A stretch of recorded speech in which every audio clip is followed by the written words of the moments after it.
régis par leur seule volonté, par leur seul contrat, mais par les règles de l'institution. Donc quand on se marie, on accepte le statut légal du mariage.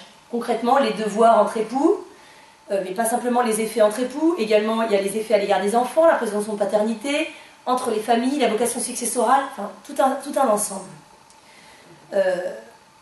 Au contraire, le Pacs n'importe que des effets réduits, qui peuvent être largement aménagés par un accord de volonté, et le concubinage, lui, ne produit aucun effet. Surtout, ce qui caractérise le mariage, c'est l'engagement. Parce que le mariage existe non seulement tant que les époux sont d'accord, mais jusqu'à ce qu'un divorce soit prononcé par un juge. C'est-à-dire que la société contrôle la rupture de l'engagement qui a été pris devant elle.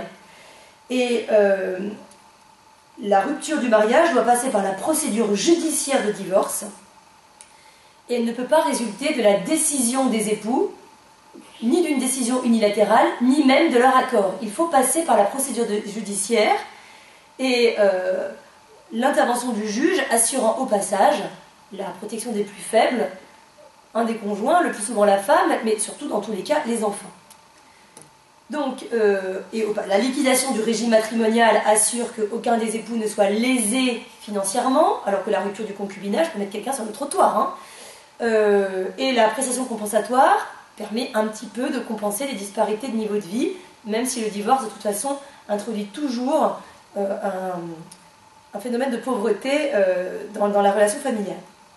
Bon, au contraire, le Pacs, c'est une convention privée qui n'emporte pas d'engagement social, et les partenaires peuvent rompre leur Pacs du jour au lendemain comme ils l'entendent, de façon unilatérale.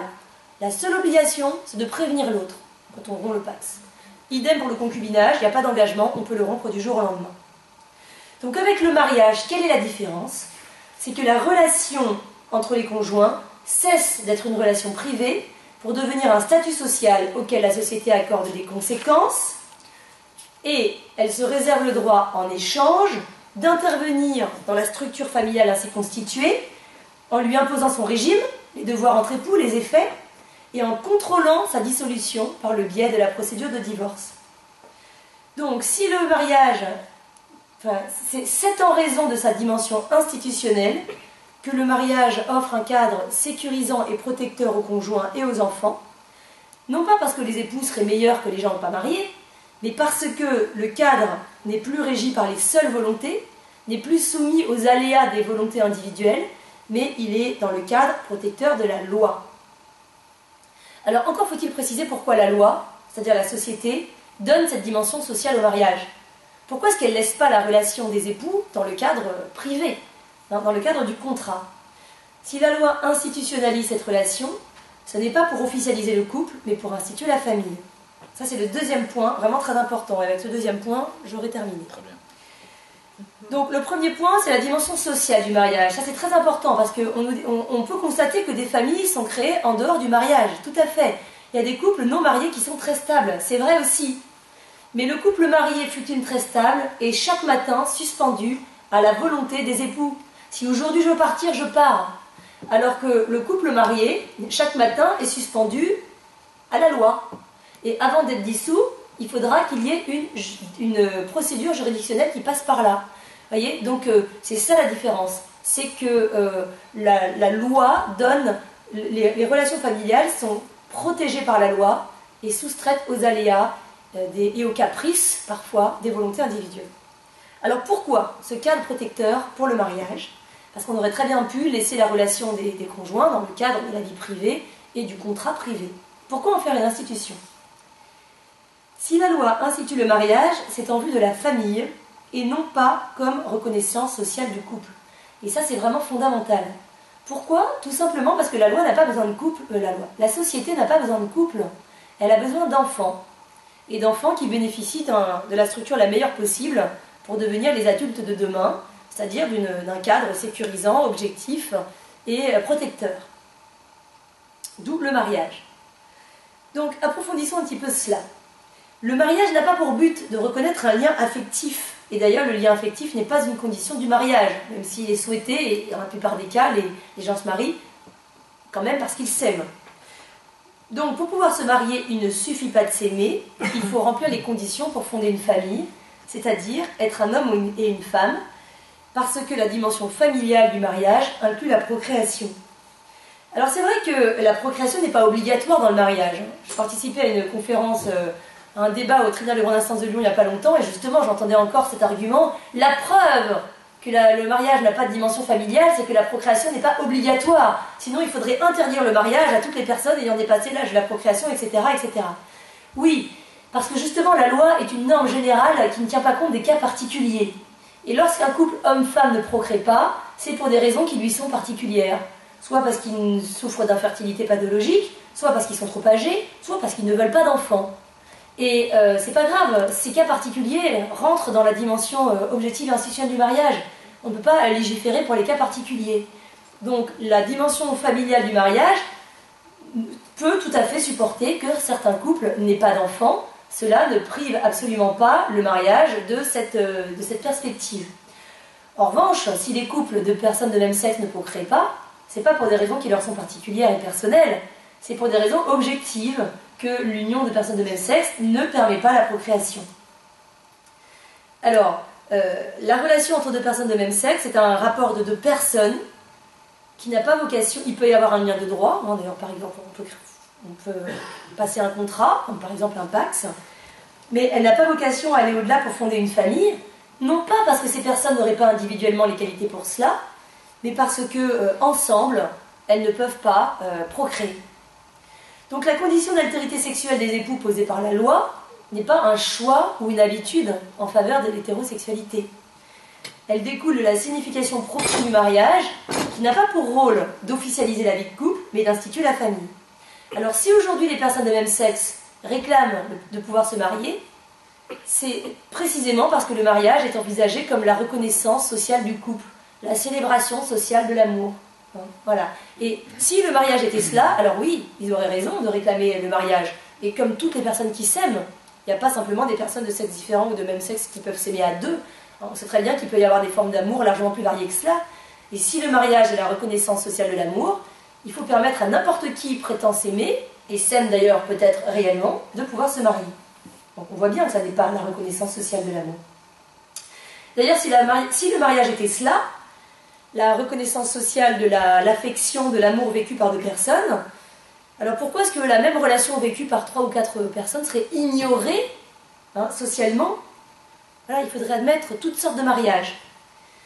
Et même si on s'en tient simplement à 2 personnes, il faut bien insister sur le fait que le couple, en soi, relève de la vie privée des intéressés. Et le couple n'a pas à être favorisé par rapport à d'autres formes de vie. Alors, des formes de vie à 3, d'accord, mais surtout, par exemple, le célibat. Il en résulte une inégalité à l'égard des célibataires qui n'est pas justifiée. Pourquoi est-ce que le célibataire qui fait seul face à de nombreuses dépenses de la vie courante devrait être lourdement imposé, alors que le simple fait de vivre à 2 et de conclure un Pacs donne droit à toute une série d'avantages, alors qu'en général, les intéressés disposent de 2 salaires pour faire face exactement aux mêmes dépenses. Dire que les célibataires sont désavantagés par rapport aux personnes qui vivent en couple, et ça n'est pas justifié. Le couple, en soi, ne rend aucun service social. Le couple n'a pas à être favorisé par la loi. Ce qui rend le service social, ce n'est pas le couple, c'est le couple engagé en vue de fonder une famille, c'est-à-dire marié. Alors oui, il y a des familles qui sont fondées en dehors du cadre de mariage, mais ce sont des personnes qui décident de fonder leur famille dans la sphère privée, sans prendre d'engagement vis-à-vis de la société, sans s'engager dans les règles posées par la société. Donc ils font ce qu'ils veulent, mais ils n'ont pas à réclamer de la société qu'en échange, elle leur donne des avantages. En échange de quoi? Ils n'ont pris aucun engagement social. C'est l'engagement social pris dans le mariage. En gros, on accepte de jouer le jeu, de donner à la famille qu'on construit le cadre sécurisant et objectif, enfin, quand même un peu contraignant, il faut dire la vérité, du mariage civil. Et en échange de cet engagement, la société donne des avantages. Mais si on n'a pas pris cet engagement, pourquoi donner des avantages? On arrive même à la fin à une discrimination à l'envers, c'est-à-dire que la loi, de façon récurrente, étend les avantages du mariage à toutes les formes de vie de couple, ce qui fait qu'à la fin, les seuls devoirs sont réservés au mariage et tous les avantages sont étendus à tout le monde. Donc finalement, c'est une discrimination à l'envers, ceux qui prennent l'engagement dans le mariage n'étant plus avantagés, et ce qui est injuste. Bon, il faut dire que la loi est largement à l'origine de la confusion, parce que très souvent, c'est elle qui, en attribuant à tous les couples des avantages, donne l'idée, répand l'idée que le couple aurait une existence sociale, aurait une existence juridique, alors qu'en réalité, c'est le couple marié qui prend l'engagement social et qui peut attendre de la société quelques reconnaissances en échange. Les couples mariés eux-mêmes perdent de vue parfois la dimension sociale de leur engagement. Les couples mariés eux-mêmes considèrent facilement que leur mariage ne regarde qu'eux. Et au moment du divorce, souvent, ils vivent très mal le caractère un petit peu intrusif de la procédure judiciaire, qui, en gros, on fait ce qu'on veut, si on veut divorcer, pourquoi on a besoin de passer devant un juge? Et justement, c'est au moment du divorce qu'on se souvient de la dimension institutionnelle du mariage. Et si les couples mariés ne se perdent de vue eux-mêmes la dimension sociale de leur engagement, c'est parce que la société ne le reconnaît plus. Et pour promouvoir le mariage, valoriser le mariage, la société doit investir sur le mariage et concrètement la loi doit l'avantager.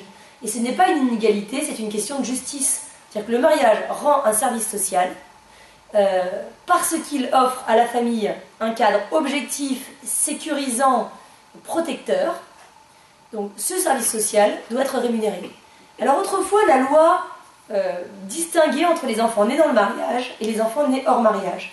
Et les enfants nés hors mariage étaient désavantagés. C'est pas la peine de revenir à ce système qui désavantage les enfants. Mais en tout cas, ce qu'on pourrait au minimum faire, c'est encourager les parents et futurs parents à choisir le cadre qui est le plus adapté et le plus protecteur pour leurs enfants à venir.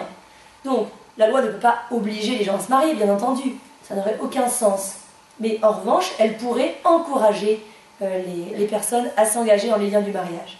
Et ce ne serait pas du tout le retour de l'ordre moral, ce serait juste une question de bon sens, car la société qui investit dans une institution qui rend un véritable service public qu'il est urgent de redécouvrir. Voilà, je m'arrête là cette fois-ci. Voilà.